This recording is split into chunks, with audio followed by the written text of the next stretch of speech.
The new chapter, states of matter. States of matter. Okay, ये new chapter है। इसमें पहले हम देखेंगे कुछ बेसिक कंसेप्ट्स, कुछ छोटे छोटे पॉइंट्स जो ऑलरेडी कहीं ना कहीं दूसरे चैप्टर्स में, कहीं ना कहीं वो दूसरे चैप्टर्स में आ चुके हैं। ठीक है, वो रख दो आप, हाँ आवाजें मत करो। तो कहीं ना कहीं दूसरे चैप्टर्स में ये ऑलरेडी आ चुके हैं। ठीक है, तो वो यहाँ पर आएंगे, कुछ न्यू पॉइंट्स भी रहेंगे, इसलिए थोड़ा ध्यान से देखो आप, क्योंकि ये सारे आगे यूज होने वाले हैं। अभी हम बेसिक्स देख रहे हैं यहाँ पर। चलो, तो यहाँ पर सबसे पहले हम एकदम बेसिक में आते हैं कि जो मैटर होता है, मैटर मतलब हम बोलते हैं एनीथिंग हैविंग मास और occupy space is called matter. जैसे ये पेन मैटर है, इसका कुछ ना कुछ मास है और स्पेस में कुछ ना कुछ ये ऑक्यूपाई करता है स्पेस, बराबर है कि नहीं है? एरिया घेरता है, ये कुछ ना कुछ वॉल्यूम है इसका, कुछ ना कुछ। तो छोटा सा पार्टिकल है वो भी, इवन जो गैस है उसका भी कुछ ना कुछ मास होता है, लिक्विड हो उसका भी मास होता है। तो जितनी भी चीजें सब मैटर है, हम खुद मैटर है, हमारा भी कुछ ना कुछ मास है। Even proton, neutron, electron negligible mass है लेकिन है मास। तो ये सब मैटर कहलाते हैं। ठीक है, तो एनीथिंग हैविंग मास और occupy space is called matter. Okay, तो यहां पर मैटर के जो स्टेट्स होते हैं, बेसिकली तीन स्टेट्स होते हैं, सॉलिड, लिक्विड, गैस। तो हम पढ़ते हैं तीन states, solid, liquid and gas. दो और स्टेट होते हैं जो हमको नहीं पढ़ना है, जैसे एक होता है प्लाज्मा स्टेट, जो कि सन, सूरज के अंदर होता है, पता है ना आपको? ओके, तो प्लाज्मा स्टेट हाई टेम्परेचर पर होता है, सन के अंदर, सूरज के अंदर जो हाइड्रोजन गैस हीलियम में कन्वर्ट होती है, पता है ना आपको? हाई टेम्परेचर 10⁻⁷ केल्विन, बहुत ज्यादा है, तो वो प्लाज्मा स्टेट कहलाता है। ठीक है, वैसे ही होता है super cooled state. Super cooled state मतलब ये -273 केल्विन में नीचे जाएगा, जीरो नहीं आ, उसके नीचे 273 जाने का माइनस में। तो at very low temperature atoms merge inside or merge into each other and behave like a single atom। मतलब कई एटम्स इतना क्लोज हो जाते हैं, अपने को तो पता है ना, जब हम किसी चीज को गर्म करते हैं तो सॉलिड लिक्विड बनता है, मतलब मॉलिक्यूल्स एटम्स दूर जाते हैं, समझा आपको? और टेम्परेचर देते हैं तो गैस बनता है और दूर जाते हैं। वैसे इसको ठंडा करेंगे तो नजदीक आते हैं, पानी को ठंडा करते हैं तो आइस बनता है, नजदीक आ रहे हैं ना वाटर मॉलिक्यूल्स। तो जब बहुत नीचे हम माइनस में चले जाते हैं तो एक दूसरे में मिक्स हो जाते हैं, उसको बोलते हैं सुपर कूल्ड स्टेट। वो भी हमको नहीं पढ़ना है, हमको वही बेसिक देखना है, सॉलिड, लिक्विड और गैस, ये स्टेट्स के बारे में हम पढ़ने वाले हैं। ओके, डेफिनेटली आप स्कूल से पढ़ते आ रहे हैं कि सॉलिड के अंदर क्या होता है, क्लोज पैकिंग, मॉलिक्यूल्स और एटम्स और the ions, they are very closely packed with each other, है ना? जब हम उसको थोड़ा सा गर्म करते हैं तो वो लिक्विड में कन्वर्ट होते हैं, मतलब इंटरमॉलिक्यूलर इंटरैक्शन, मॉलिक्यूल्स के बीच में इंटरैक्शन क्या हो गया है, कम। जब गैस स्टेट में जाते हैं तो रैंडमली वो बहुत दूर दूर चले जाएंगे, पता है आपको? तो ये भी आपने स्कूल में पढ़ा है कि एटम्स या मॉलिक्यूल्स के बीच में का, यानी पार्टिकल्स के बीच में का इंटरैक्शन वीक होते जाता है जब हम टेम्परेचर बढ़ाते हैं तो। लेकिन नॉर्मल कंडीशन में भी, नॉर्मल टेम्परेचर पे भी, यानी 25 डिग्री सेंटीग्रेड पे भी हम देखते हैं कि कुछ चीजें सॉलिड है और कुछ चीजें लिक्विड है और कुछ चीजें गैस है, सेम टेम्परेचर पर। टेम्परेचर सेम है लेकिन आप डे टू डे लाइफ में देखते हैं ऑक्सीजन गैसियस स्टेट में है, पानी लिक्विड स्टेट में है, बराबर है कि नहीं है? और कुछ मटेरियल, सॉलिड मटेरियल देखते हैं हम, they are in solid state. तो ये अलग अलग स्टेट्स में कैसे हैं, इनके अंदर के मॉलिक्यूल्स का इंटरेक्शन अलग अलग क्यों है? Because of different intermolecular interactions. तो इसलिए अपने को बेसिक पॉइंट में सबसे पहले देखना है intermolecular interactions, inter molecular interactions. So intermolecular interactions या बॉन्डिंग हम जिसको कहेंगे, ये हमको यहां पर देखना है वन बाय वन इसके टाइप्स। ओके, इंटरमॉलिक्यूलर, इंटर का मतलब होता है बिटवीन, इंटर का मतलब होता है बिटवीन, मॉलिक्यूलर मतलब बिटवीन दी मॉलिक्यूल्स, मॉलिक्यूल्स के बीच का इंटरेक्शन कहलाता है इंटरमॉलिक्यूलर इंटरेक्शन। ये बहुत सारे अलग अलग टाइप्स के होते हैं, इनको वैंडरवॉल, वैंडरवॉल इंटरैक्शन भी कहा जाता है, van der Waals interaction, van der Waals interaction. Van der Waals scientist है, उसके नाम पर उसको ये क्रेडिट दिया गया, इसने उसके ऊपर वर्क किया, ठीक है, तो उसके ऑनर में उसके नाम पर रख दिया वैंडरवॉल इंटरैक्शन। मॉलिक्यूल्स के बीच में जो इंटरैक्शन होता है उसको वैंडरवॉल इंटरैक्शन कहते हैं।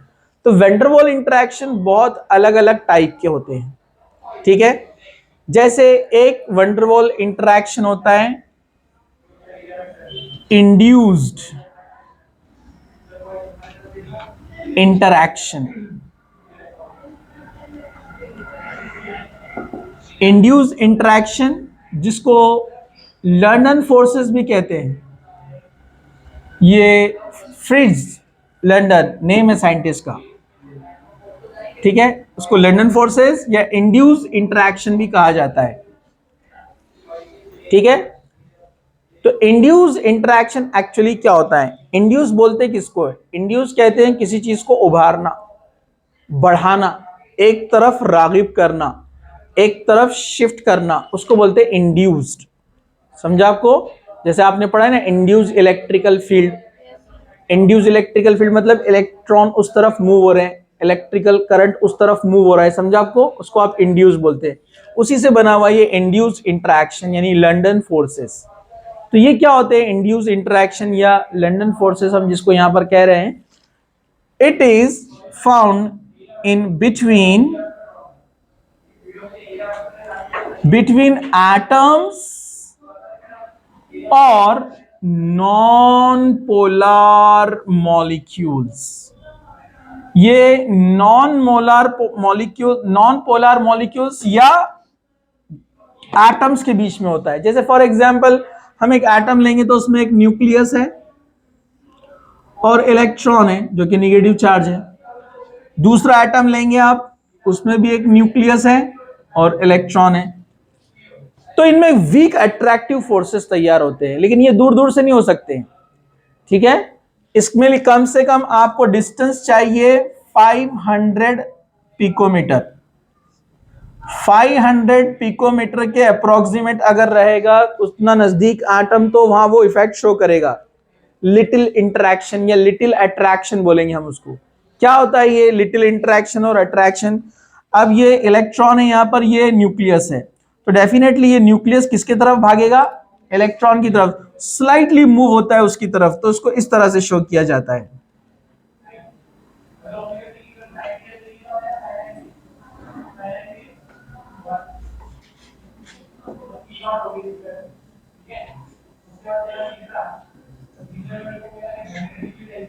ये इलेक्ट्रॉन इस तरफ मूव हो रहा है,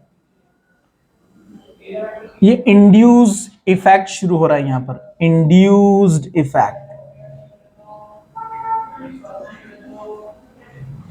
ये एक समझो ए एटम है और ये बी एटम है, तो ये ए एटम और बी एटम में इंटरेक्शन शुरू हो गया। They are very weak attractive forces, ये बहुत वीक अट्रैक्टिव फोर्सेस होते हैं जिनको रिप्रेजेंट किया जाता है 1/r⁶। आर मतलब distance between the atoms, distance between atoms A and B. तो ये आर जो रहेगा, जितना इसका डिस्टेंस रहेगा ना, उसका पावर 6 और 1 बाय वैल्यू, मतलब जो भी आर की वैल्यू रहेंगी, दो एटम के बीच में जो डिस्टेंस है, तो उसका कितना लेना है? पावर 6। तो बहुत बड़ी वैल्यू आएंगी ना। अब वैल्यू बड़ी आएंगी लेकिन है 1/, में मतलब बहुत छोटी वैल्यू है। Very very weak, very very less interaction, समझा आपको? तो ये एक वीक इंटरेक्शन होता है, लेकिन जब क्वांटिटी में रहता है तो ये इंटरेक्शन बढ़ जाता है, ठीक है। हम आगे देखेंगे इसकी एग्जांपल्स और इसके बारे में, ठीक है। आगे बढ़ते हैं। दूसरा एक होता है induced dipole, induced dipole interaction. Induced dipole interaction क्या होता है? इंड्यूस्ड डायपोल इंटरैक्शन ये होता है बिटवीन एटम और non polar molecule, non polar molecule and polar molecule. समझा आपको? ये कहां हो रहा था? बिटवीन एटम एटम या बिटवीन नॉन पोलर मॉलिक्यूल। समझा? बिटवीन एटम एटम या फिर बिटवीन नॉन पोलर, दोनों नॉन पोलर। समझा आपको? इसमें क्या होगा? एक एटम या नॉन पोलर किसके साथ में? पोलर के साथ में। यहां एंड लिखा है मैंने, समझा क्या आपको? ये इनके बीच में इंटरेक्शन होता है। जैसे फॉर एग्जाम्पल मैंने यहां पर ले लिया है, ये एक एटम है, ये इसका पॉजिटिव चार्ज और ये इसका इलेक्ट्रॉन, और यहां पर एक डायपोल हम लेते हैं, जैसे यहां पर लेते हैं हम HCl मॉलिक्यूल। तो HCl का ये H और ये समझो Cl, ये निगेटिव रहेगा, ये पॉजिटिव रहेगा। तो इन जनरल इसको शो करना है तो इस तरह से शो करेंगे हम, ये प्लस और ये माइनस। तो यहां पर पोल्स तैयार है, निगेटिव पोल पॉजिटिव पोल, है ना? तो ये कंप्लीट नहीं रहते ना, इस तरह लिखते हैं हम पार्शियल। तो इसका पॉजिटिव पोल ये जो नॉन पोलर मॉलिक्यूल या एटम होगा उसके इलेक्ट्रॉन को अपने तरफ अट्रैक्ट करेगा, राइट?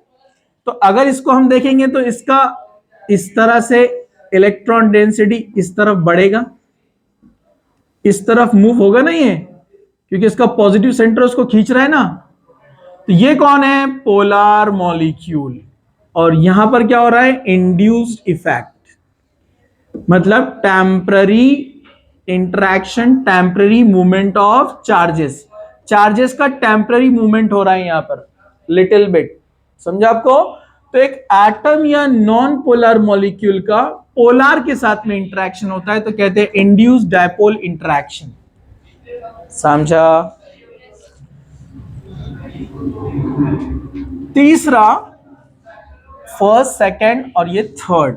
तीसरा होता है डायपोल इंटरैक्शन। डायपोल इंटरैक्शन, इसका भी इफेक्ट वही है, 1/r⁴ इतना रहेगा। r again distance between atom and the polar molecule, ठीक है? Okay. Dipole interaction, dipole interaction क्या रहेगा? अच्छा, इसका एग्जांपल आप समझे ना, यहां पर बता दूं, हाइड्रोजन एक है, ओके, और दूसरा कौन है? HCl molecule. तो ये Cl क्या है? पार्शियल निगेटिव, और ये क्या है? Partial positive. तो इसके पास ये हाइड्रोजन एटम है तो इसका क्या है? ये न्यूक्लियस, और उसके पास क्या रहेगा? इलेक्ट्रॉन। तो डेफिनेटली वो इस तरफ अट्रैक्टेड होगा। समझा आपको? ओके, चलिए। डायपोल इंटरैक्शन मतलब इट इज बिटवीन, समझ गए होंगे आप लोग, पोलर मॉलिक्यूल्स। ये पोलर के बीच में होगा। जैसे ये एक है, डायरेक्ट एग्जांपल ले लेते हैं, HCl partial negative partial positive hydrogen. कौन अट्रैक्ट करेगा इसको? Partial positive hydrogen, partial negative Cl। समझा आपको? निगेटिव पोल पॉजिटिव पोल, डायपोल। तो यहां एक डायपोल तैयार है, निगेटिव पोल पॉजिटिव पोल, दूसरा डायपोल, इसका पॉजिटिव इसके निगेटिव को इंटरैक्ट करेगा। So this is called dipole interaction. It is stronger. ये वैल्यू देता है अपने को 1/r⁴, अप्रोक्सीमेट 1000 टाइम ग्रेटर रहता है इससे, ये स्ट्रॉन्ग। समझा आपको? 1/r⁴, r वही है distance between two polar molecules, ठीक है? ओके। तो ये डायपोल इंटरैक्शन रहता है, ये स्लाइटली स्ट्रॉन्ग रहेगा। इसका और एक एग्जांपल है अपना कीटोन,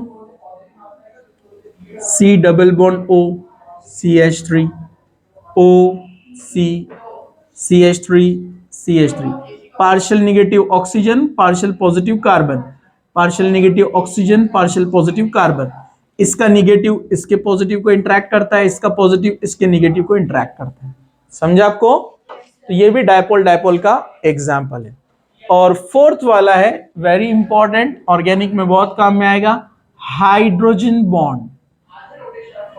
ये भी इंटरमोलिकुलर इंटरेक्शन है, दो मॉलिक्यूल के बीच में होता है। इट इज वेरी स्ट्रॉन्ग, मतलब डायपोल डायपोल के कंपैरिजन में 1000 times stronger than dipole dipole bond interaction. तो डायपोल इंटरेक्शन से 1000 टाइम्स ज्यादा स्ट्रॉन्ग होता है, but it is found in highly electronegative atom और where the electronegativity difference is large, जहां इलेक्ट्रोनेगेटिविटी डिफरेंस ज्यादा होता है, जैसे NH, OH, FH, इनमें होती है हाइड्रोजन बॉन्डिंग। तो एक मॉलिक्यूल का हाईली नेगेटिव एटम और दूसरे मॉलिक्यूल का एक्टिव हाइड्रोजन, जैसे एग्जांपल यहां पर मैं आपको बताता हूं, जैसे HF मॉलिक्यूल। तो HF मॉलिक्यूल में F हाईली इलेक्ट्रोनेगेटिव है, इलेक्ट्रोनेगेटिविटी 4 और ये पॉजिटिव 2.1 है ना, बहुत ज्यादा डिफरेंस आता है, जिससे पोलर नेचर इलेक्ट्रॉन इस तरफ ज्यादा शिफ्ट होते हैं तो हाई नेगेटिव चार्ज बनता है। तो ये बाजू वाले HF से बनाएगा hydrogen bond. So this is hydrogen bond, it is very strong. ये भी इंटरमोलिकुलर है लेकिन स्ट्रॉन्ग है, क्योंकि हाईली नेगेटिव F और हाईली पॉजिटिव H, इलेक्ट्रॉन जितने ज्यादा नेगेटिव की तरफ मूव होते हैं ना, वो जितना नेगेटिव बनता है तो जिससे इलेक्ट्रॉन जा रहे हैं वो उतना ज्यादा पॉजिटिव बनता है। तो हाईली पॉजिटिव हाइड्रोजन और highly negative fluorine, strong intermolecular interaction, molecules के बीच में स्ट्रॉन्ग इंटरेक्शन है, हाई नेगेटिव बाजू वाले का हाई पॉजिटिव, इसको एक्टिव हाइड्रोजन बोलते हैं, जो डायरेक्टली हाईली नेगेटिव एटम से कनेक्ट है। ओके, वैसे एग्जांपल हम देखते हैं वाटर के अंदर। वाटर मॉलिक्यूल में बहुत अच्छी हाइड्रोजन बॉन्डिंग होती है, इसलिए बॉइलिंग पॉइंट 100 डिग्री सेंटीग्रेड बहुत ज्यादा है, सेपरेट करना मुश्किल है। तो ये पॉजिटिव और ये यहां पर निगेटिव, तो इसका पॉजिटिव हाइड्रोजन और इसका निगेटिव ऑक्सीजन, ये बनाएगा आपस में हाइड्रोजन बॉन्ड। वैसे अमोनिया या अमाइंस के अंदर भी होता है, ये अमाइंस लेते हैं हम, नाइट्रोजन NHR NH2 अमाइंस, तो निगेटिव नाइट्रोजन पॉजिटिव हाइड्रोजन, ये हाइड्रोजन बॉन्ड बनाएगा बाजू वाले अमाइन के हाइड्रोजन से, जो कि क्या है, पार्शियली पॉजिटिव। समझा? और ये सिलसिला जारी रहेगा, ये कंटिन्यू करता है इस तरह से, ठीक है। तो यहां पर ये नाइट्रोजन है, जैसे यहां ऑक्सीजन का नेगेटिविटी 3.5 है, ये 2.1 है, यहां भी डिफरेंस ज्यादा है, नाइट्रोजन 3 होता है और ये 2.1 होता है। And in few cases Cl chlorine electronegativity 3.1 also shows hydrogen bonding. Chlorine भी शो करता है लेकिन बहुत रेयर, उसके अलग रीजन है, बिकॉज ऑफ ग्रेटर साइज। क्योंकि अगर आप देखेंगे तो इनकी निगेटिविटी कम है, nitrogen oxygen fluorine second group element है, second period element, second period में ना, जबकि क्लोरीन नीचे है ना, फ्लोरीन के नीचे, तो वहां शेल बढ़ गया ना, अरे भाई नीचे आए तो शेल बढ़ जाएगा ना, तो उसका साइज थोड़ा सा बड़ा है फ्लोरीन के कंपैरिजन में, इसलिए वो आसानी से हाइड्रोजन बॉन्ड फॉर्म नहीं करता है। निगेटिविटी तो उसकी नाइट्रोजन से ज्यादा है, 0.1 ज्यादा है ना, नाइट्रोजन 3 है जबकि क्लोरीन 3.1 है, लेकिन उसका साइज बढ़ जाने की वजह से वो प्रॉपर हाइड्रोजन बॉन्डिंग नहीं कर पाता है नेबरिंग मॉलिक्यूल से। समझा आपको? तो ये हमने देखे यहां पर 4 टाइप के इंटरमॉलिक्यूलर इंटरैक्शन। इंड्यूस इंटरैक्शन, जिसको लंदन फोर्सेस कहते हैं, ये न्यूट्रल में और न्यूट्रल में, यानी एटम एटम नॉन पोलर के बीच में होगा।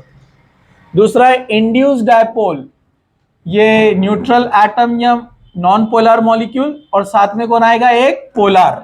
समझा आपको, इंड्यूस बोलते हैं इसको। मतलब एक डायपोल था, उसने आकर उसको इंड्यूस किया, मतलब उभारा अपने तरफ, अट्रैक्ट किया अपने तरफ। समझा आपको।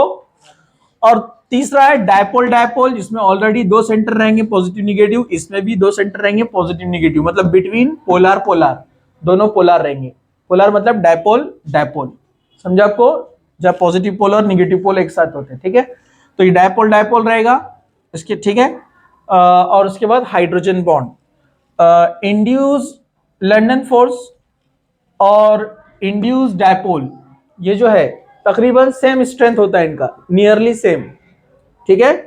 लेकिन दोनों को कंपेयर किया तो उसका थोड़ा सा ज्यादा रहेगा, क्योंकि उसमें एक पोलर नेचर है ना, जो इंड्यूस को हेल्प करेगा ना एक तरफ मूव करने के लिए। ओके, उसके बाद स्ट्रॉन्ग होता है डायपोल डायपोल, और डायपोल डायपोल से ज्यादा स्ट्रॉन्ग है hydrogen bond. So this is about intermolecular interactions. Okay, right it. कल इसको हम कंटिन्यू करते हैं। स्टॉप कर दो इसको।